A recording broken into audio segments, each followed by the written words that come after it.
और एआईएमआईएम के चीफ असदुद्दीन ओवैसी सांप्रदायिक सौहार्द पर बड़ा बड़ा लेक्चर देते हैं, लेकिन जब उनके शहर हैदराबाद में हिंदुओं पर मुस्लिम समुदाय की ओर से जानलेवा हमला होता है तो चुप्पी साध लेते हैं। हैदराबाद के तेलापुर में हिंदुओं के सिर फोड़े गए, हाथ तोड़े गए और ये सब हुआ पुलिस की मौजूदगी में। पुलिस मूक दर्शक की तरह हिंदुओं को पिटता देखती रही।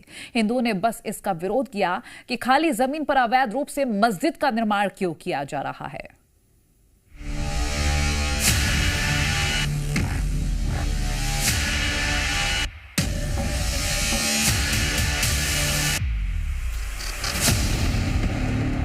सड़क पर नमाज, खाली घर में नमाज, जहां खाली जमीन वहां अवैध मजार, कहीं अवैध मस्जिद का निर्माण। और इसके खिलाफ जो आवाज उठाएगा उसका सिर फोड़ दिया जाएगा, हाथ तोड़ दिया जाएगा। पुलिस आई तो उस पर पत्थर बरसा दिया जाएगा। मतलब खुल्लम खुल्ला छूट दे दो तो ठीक, नहीं तो हैदराबाद वाला कांड हो जाएगा। जो सोसाइटी के कम्युनिटी के जो लोग हैं काफी डरे हुए हैं, ये रास्ता भी सेफ नहीं रहा। आसपास ऊंची बिल्डिंगें हैं और बिल्डिंग के सामने टेंट से ढकी ये वो जगह है जहां आरोप है कि भाईजान ने मस्जिद बना डाली। जमीन किसी की, कब्जा मियां भाई का, मस्जिद मियां भाई की, और नमाज पढ़ने के लिए बुलाया जा रहा है। 20 किलोमीटर दूर से कोई भाईजान, भीड़ जुटे, जुम्मे की नमाज हो और अवैध जमीन पर बनी मस्जिद वैध हो जाए और जो हिंदू विरोध करे उसे पीट दिया जाए। ये हिंदू हैं, सोसाइटी में रहते हैं। हिंदुस्तान में 100 करोड़ हिंदुओं के बीच खुद को अब तक असुरक्षित समझते थे, लेकिन इसी भूल में अवैध रूप से बन रही मस्जिद का विरोध कर दिया। अंजाम देखिए, हाथ में पट्टी बंधी है, चेहरे पर चोट के निशान है। मामले को थोड़ा विस्तार में समझिए। हिंदू कॉलोनी के पास विवादित जमीन पर अवैध मस्जिद बनाई जा रही थी, जिसकी वजह से आसपास के लोगों का जीना मुहाल हो गया था। सोसाइटी में रहने वाला हिंदू समुदाय इसका विरोध करने लगा। नतीजा हुआ, बहुत मुश्किल से अवैध मस्जिद के निर्माण में दिन रात जुटे भाईजान भड़क गए और पुलिस की मौजूदगी में भी विरोधी हिंदुओं को पीट दिया।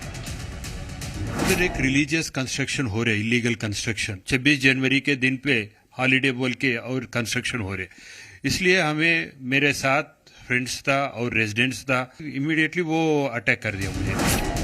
मामला हैदराबाद के तेलापुर का है, जहां हिंदुओं का आरोप है कि ये सारा कब्जे वाला खेल एक विवादित जमीन पर खेला जा रहा है। ये जो जगह है, इधर किला है और इधर मस्जिद है, ऐसे करके यहाँ एक अपोजिशन लोग कह रहे हैं और इशू को लेकर के कॉलोनी प्रेसिडेंट रमना है, उनके ऊपर हमला हुआ था। और यहाँ हम देख सकते हैं पुलिस सिक्योरिटी और पुलिस ऑब्जर्वेशन पे ये जगह है। आरोप तो ये भी लग रहे हैं कि नमाज पढ़ने की वजह से बहुत से बाहरी लोग यहाँ आते हैं, जिसके बाद हिंदुओं की सुरक्षा पर बड़ा खतरा खड़ा हो गया। जो सोसाइटी के कम्युनिटी के जो लोग हैं काफी डरे हुए हैं इस मामले के बाद, और ये रास्ता भी सेफ नहीं रहा। बिकॉज एक छोटा छोटा दरगाह और बड़ा करके एक कॉलोनी वाला ऑब्जेक्शन करे तो उनको ऊपर हटा करे। हम लोग कैसे सेफ हैं इस एरिया में, और ये लोग कौन हैं, इनकी आइडेंटिटी क्या है, कहाँ से आए हैं, इनका कुछ प्रूफ नहीं है। पहले तो ऐसा नहीं था ये एरिया, आजकल तो ये दिन भर दिन ये बढ़ता जा रहा है पूरा। इलाके में रहने वाले लोग जो आरोप लगा रहे थे, उसकी पड़ताल जब जी मीडिया ने की तो हमें एक शख्स मिला जो कि रहने वाला तो 20 किलोमीटर दूर का था, लेकिन वो भी नमाज पढ़ने इस जगह पर आया था। और उसने बताया कैसे किसी मौलाना के ऑर्डर पर वो यहाँ पर पहुँचा है। हम लोगों का क्या है ना, मतलब जहाँ अगर ये हो जाता है वही हम चले जाते हैं जी। कोई परफेक्ट हमारा आने के लिए, हाँ, वो हमारे जो सदर है उसने बुलाया और नमाज पढ़ाने के पास। नमाज से किसे बैर है, मस्जिद से किसे ऐतराज है, मजार से किसे नफरत है, कब्रिस्तान का विरोध कौन करता है, लेकिन जब बात अवैध निर्माण की हो, हिंदू मोहल्ले में सांप्रदायिक तनाव की हो, तो हल्ला बोल तो होगा ही। और इस हल्ला बोल के दौरान कोई भाईजान किसी हिंदू पर अटैक न कर दे, इसकी जिम्मेदारी पुलिस प्रशासन की होगी। हैदराबाद के तेलापुर में ये नहीं हुआ।